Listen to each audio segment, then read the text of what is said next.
Everyone মোৰ চেনেলৰ আৰু এটা ভিডিঅ'লৈ আপোনালোক সকলোকে পুনৰবাৰ স্বাগতম জনাইছোঁ। আপোনালোকে হয়তো জানেই কালি আমাৰ বাৰ্ষিক অনুষ্ঠান আছিলে আৰু বাৰ্ষিক অনুষ্ঠানৰ লগতে আমাৰ নামঘৰত ভাগৱত পাঠো আছিলে। এতিয়া আকৌ ওলাই ল'লোঁ এয়া কান্ধত গামোচা লৈ ভাগৱত পাঠলৈ বুলি। কালিৰ পৰাই হৈ আছিলে কিন্তু কালি যাব নোৱাৰিলোঁ, মোৰ এক্সাম চলি থকাৰ বাবে পঢ়িবও লাগে, গতিকে এতিয়া এয়া ৰাতিপুৱাই ওলাই ল'লোঁ আৰু আপোনালোককো দেখুৱাইছোঁ আমাৰ নামঘৰৰ কিছু মুহূৰ্ত। গতিকে উপভোগ কৰক মোৰ লগতে আপোনালোকেও আমাৰ নামঘৰৰ কিছু মুহূৰ্ত। গতিকে মোৰ লগতে আপোনালোকো আৰু ভিডিঅ'টো কণ্টিনিউ কৰি চাই থাকিব। ধন্যবাদ। এতিয়া সেয়া নামঘৰ পাই গ'লোহি আৰু এইফালে এয়া ভাগৱত পাঠ চলি আছে, কালি দুপৰীয়া পৰাই চলি আছে, গতিকে চাই থাকক।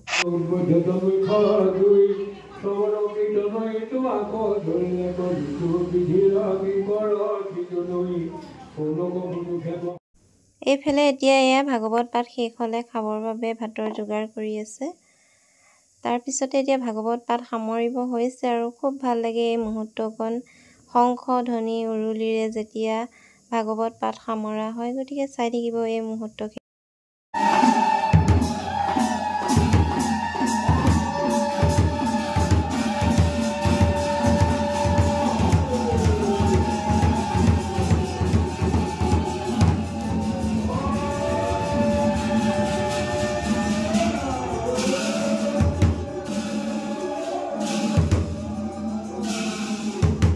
ভাগৱত পাঠ সামৰা হৈছে আৰু এনেদৰে 7 পাক ঘূৰি ভাগৱত য'ৰ পৰা আনিছে তাত থ'বগৈ। এইখিনি মুহূৰ্ত খুব বেয়াও লাগে আৰু ভালো লাগে, গতিকে চাই থাকিব।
এতিয়া ভাগৱত সামৰণি মাৰিলে আৰু নামো হ'ল, প্ৰসাদ বিতৰণো কৰা হ'ল। এতিয়া এইফালে আমাৰ খোৱা বোৱাবিলাক আৰম্ভ হৈ আছে। ইয়াৰ পিছতে ভকত বিদায় দিয়া হ'ব, যিহেতুকে দূৰ দূৰণিৰ পৰা ভকতসকল আহিছে। এইফালে এতিয়া ভকতসকলক বিদায় দিয়া হৈছে মান ধৰি লৈ পেলাই। আৰু ভিডিঅ'টো ইমানতে সামৰণি মাৰিলোঁ। যদি ভাল লাগিলে প্লিজ লাইক কমেণ্ট কৰিব আৰু অন্য এটা ভিডিঅ'ৰ সৈতে আকৌ লগ পাইছোঁ। Bye bye.